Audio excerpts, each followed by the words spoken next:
Guys, it is that time of year for my annual trends video, where I look into the crystal ball and make my predictions for the best and worst sneaker trends for the year ahead. And 2025 is looking interesting to say the least. So let's kick this off with one that we're going to be leaving here in 2024 because it no longer exists, and that is Yeezy, at least with Adidas. So over the past 2 years since Adidas canceled the collaboration with Adidas, they have been selling off a ton of different Yeezy models. And 2024 was probably the biggest year to date, where they sold off a ton of pairs, most of them at a discount. But 2025 really seems to be like a fresh start. They have got rid of all of their inventory, whether they sold it through their outlets or different retailers, which they basically liquidated all of their stock to. A lot of people have been wondering if there's going to be another drop through Adidas, but it's pretty safe to say that that ship has now sailed. So this whole saga of Yeezy and Adidas is well and truly over in 2025. But I think one pretty big trend for 2025 is going to be the brand that replaces Yeezy. And I think the best place to look is the brand that's hired all of their top designers, Crocs. Now, Crocs has been doing very well over the past few years. Not only has their classic clogs been exploding in popularity and flying off of shelves, but they've done a really good job at gaining a lot of hype with different collaborations and then also new silhouettes to broaden their range of offerings. In 2024, they've introduced a bunch of new boots and sneaker models. One of the most hyped up ones that I can think of in terms of collaborations would be with the previous Yeezy designer Saleh Benberry. He's created some of the most hyped up silhouettes that Crocs has to date. And just a few weeks ago, one of the most shocking pieces of news was the fact that Steven Smith, a Yeezy designer, literally left them to join Crocs. Steven is one of the most decorated designers working for pretty much every brand. The last one he was at was Yeezy, and he helped create the Yeezy foam runners, the wave runners, the list goes on. I mean, literally the shoe emoji on your iPhone right now, that is one of his designs. And then even more recently, they just released a Yeezy foam runner pair of shoes with another former Yeezy designer, Dingyang Zhang. So stepping into 2025, here we have Crocs with a bunch of different Yeezy designers on their roster, some really cool collaborations, a broad range of different models from clogs to sneakers to boots. And I just think they're not only going to continue killing it in 2025, but probably do way better. But with that being said, we cannot ignore one of the biggest things that's slated to happen next year, and that is of course the retro dump that Nike and Jordan Brand is about to take on the sneaker game. 2025 is going to be one of the biggest years for iconic sneakers returning to the market that I have ever seen. It almost feels like Nike and Jordan just put themselves into unhinged mode and decided to bring everything back. We got the Jordan 4 Undefeateds coming back. That's a $60,000 pair of shoes, or at least on the aftermarket. Jordan 5 Black Metallics, White Cement Jordan 4s, PlayStation Nike Air Force 1, Jordan 1 Chicago's, Travis Scott Fragments, Off-White Jordan 1s, and trust me,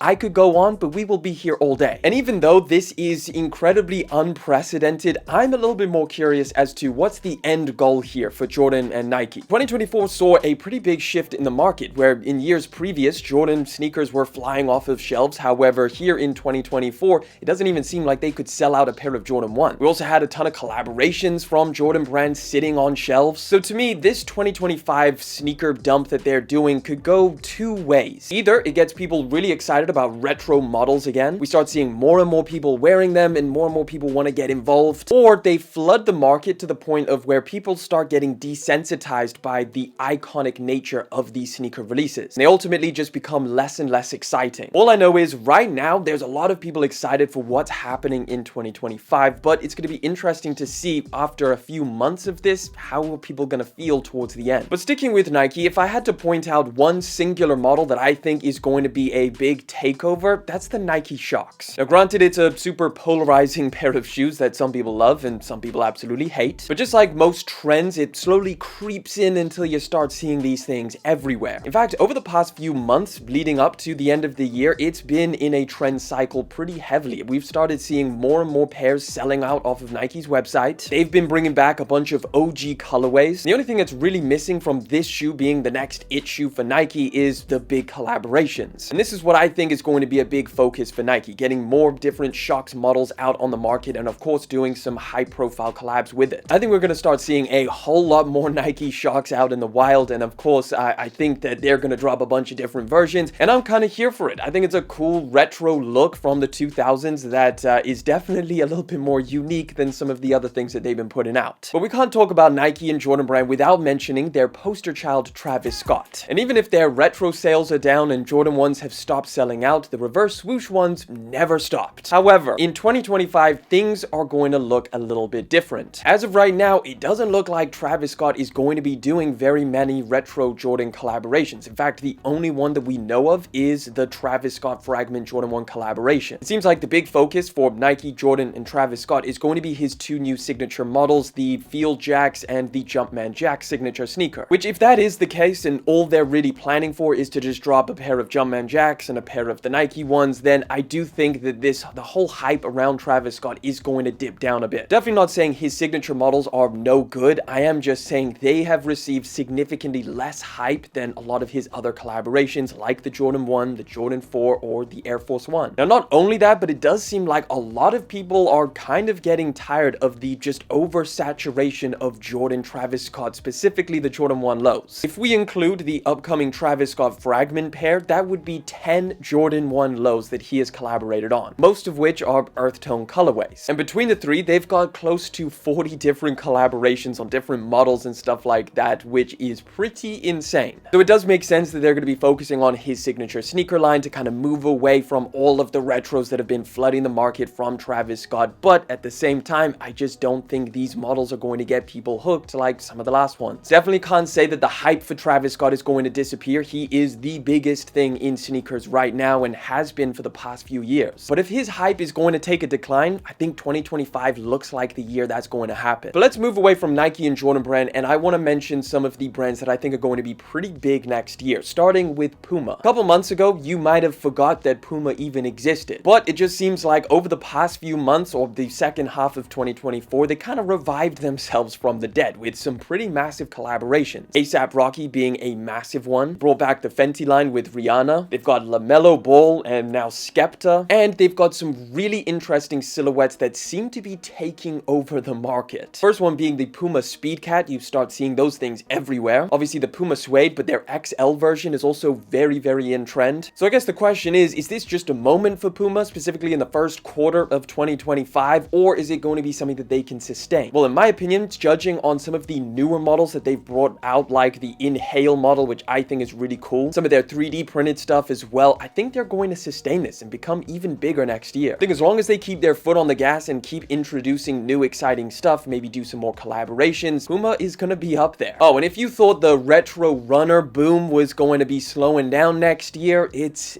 not going anywhere. In fact, I think it might be even bigger in 2025 than it was over the past few years. Brands like Asics and New Balance, I think, are at the forefront of this domination of retro runners. And the sportswear segment on the whole is projected to outgrow fashion overall in 2025, according to the McKinsey Global Fashion Index. One of the most popular shoes in 2024 has been the affordable Asics 1130 model. Those things are like $100 and everybody loves them. And very recently, we started seeing more and more brands trying to compete with that specific shoe. New Balance brought out the 740s, also around $100. And in early 2025, Nike is going to be joining in, dropping a $95 pair of retro runners. With all of these new models and brands trying to compete with what Asics is doing, I think this is only going to grow the category even more. And people are going to be rocking and focusing on comfort in 2025. And speaking of people choosing comfort over other options, that's also a really interesting sector which we've got to mention. So this is definitely still in the sportswear segment, but something that I thought was really interesting that happened in 2024 was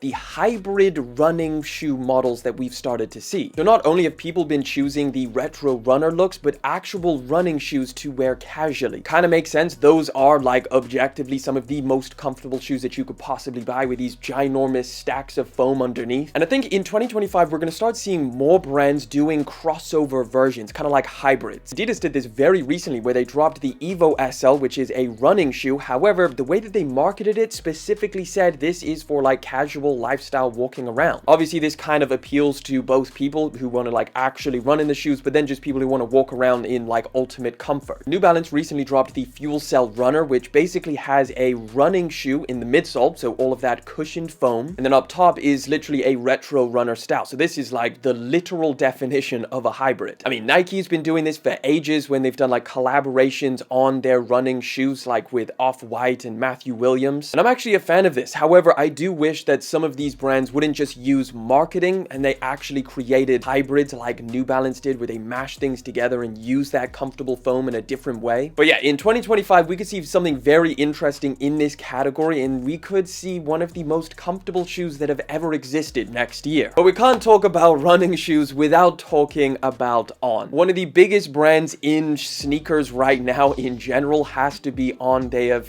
completely captured the market. People love their shoes, not only for their looks, but of course for their actual performance. I mean, my top 10 list of the most comfortable shoes of 2024, I'm pretty sure On made number one. Also, Nike being at the top, the most popular sportswear brand, and the big focus for the past 2 years has been how they have lacked in innovation and bringing new technology to market. And then On Cloud comes through and releases the Light Spray, a pair of shoes that uses these robots to spray the pair of shoes. That captured everybody, and they were like, yo, On is doing way more in terms of innovation than Nike is doing. So yeah, I think 2025 On is still going to be killing it. I think we'll see a lot more new models from them as they try to just stay at the top. It's going to be an interesting year, but hey, you guys tell me what you think is going to be the best and worst trends of 2025, and if you want to catch another video, all you got to do is click that one right over there.